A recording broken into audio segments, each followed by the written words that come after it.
हालै बुद्धनगर निवासी तारा पोखरेलजीको WhatsApp hack भयो र ह्याकरले उनी बनेर उनका नजिकका मान्छेहरूसँग पैसा मागे।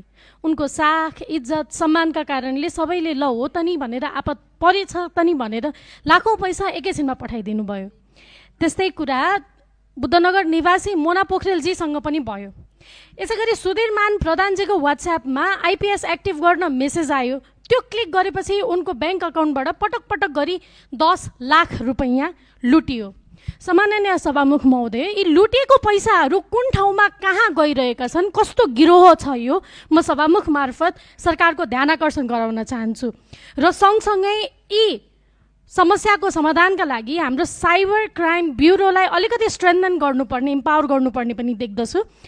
सायद साइबर ब्युरोको सीमित स्रोत तर असीमित मुद्दाका कारणले धेरै कुरा एकैचोटि समाधान गर्न सकिरहेको छैन। सँगसँगै ती स्क्यामरहरूले बैंक अकाउन्ट, नेपालकै कुनै न कुनै बैंकको अकाउन्टको क्यूआर दिइराखेका छन्।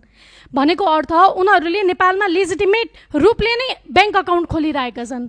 तसर्थ ती बैंक अकाउन्टहरूले पनि नोटिस आउने बित्तिकै तत्कालै त्यो स्क्यामरहरूको अकाउन्ट ब्लक गर्न पर्यो। र अन्तिममा डिजिटल लिटरेसीको एकदमै कमी देखिएको छ। त्यसकारणले म सभामुख ज्यू मार्फत सरकारको यो विषयमा गम्भीर ध्यान आकर्षण गराउन चाहन्छु। धन्यवाद।